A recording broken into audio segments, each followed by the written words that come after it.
YouTuber Emmanuel दैमारिनि सायाव बिसानि गोख्रों action बर'नि फावखुंग्रि एबा फावखुंगुरफोरखौ ओंथि गैयै रावजों भिडिअ बानायग्रा इउटिउबारफोर सांग्रांथि जा लोगोफोर गिबि गिबियावनो नोंथांमोनखौ आंनि बे मिस्टार सुबिन्दा इउटुब चेनेलाव गासैखौबो फिन खेबसेबाव बरायहरनाय थाग्रोबाय। लोगोफोर बे निउसाव आङो फंनैसो बेखौल' बुंनो सानगोन, सासे मानसिया गोरोन्थि मावोब्ला दे बयखौबो जे बुंनांगौ बेहाथ' जेबो मोन्थाय गैया।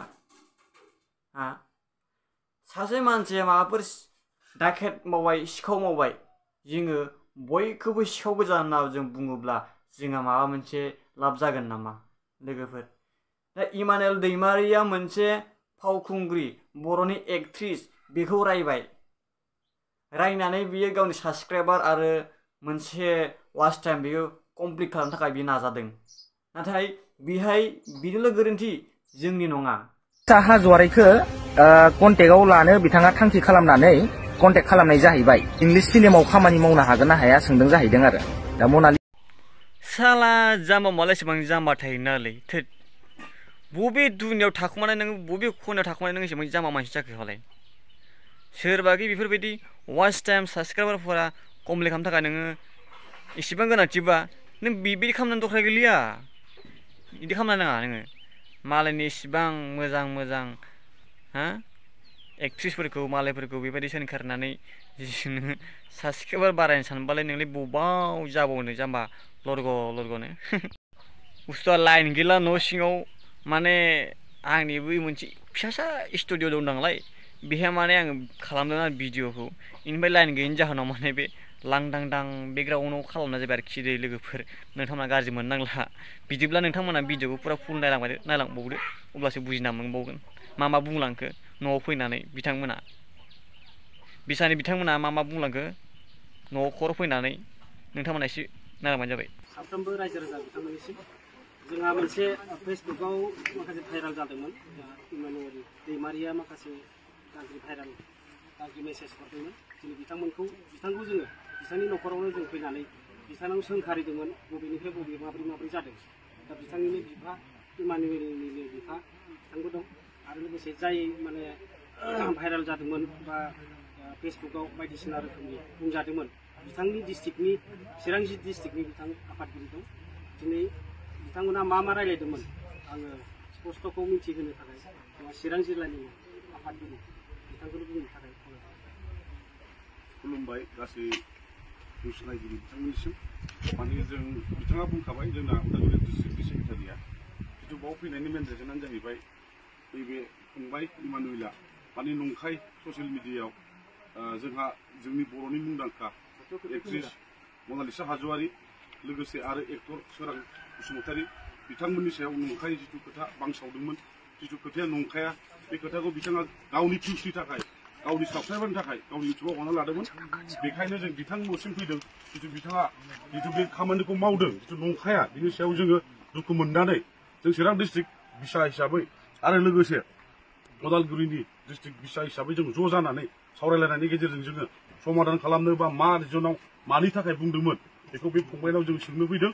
आरो बिथाङा गाव फोरमायनाय बायदिब्ला जेबोआनो नङा, गाव भिउसनि थाखाय बा साबस्क्राइबनि थाखाय आं बुंदों, सरि बिदों बिथाङा जोंखौ। जों बिथांखौ जोङो बिथां न'आव फैबाय, बिथांनावथ' जेबो गैया, एकदम गोरिबखा। दा जों बिथांखौ लुबैदोंमोनखि गरिब होननानै बिदि मावनांगौ, जों बेखौ लुबैया। खिन्थु गाव कन्टेन्ट लाबोनो हायो अनेकथा, जेरै गय गायदों होनो गयनि कन्टेन्ट लाबोनो हायो, साबस्क्राइबार बांनो थाखाय बा भिउस जानो थाखाय सासे हिन्जावनि बा सासे हौवानि लाइफखौ गेलेनाया थिग नङा।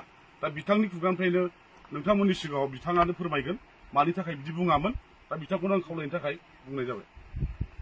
आं बे भिडिअआव जेसांखिनि खौरांफोर रावफोरखौ आं बाहायदोंमोन बेफोर गासिबो फेक, बेफोरबायदि जेबो नङा। बेखौ स्ट'रि बानायनानै बुंनाय जादों आङो बे भिडिअआव। बेयाव आंनिनो भुल जाबाय, आंखौ दिनै आदामोना हायनानै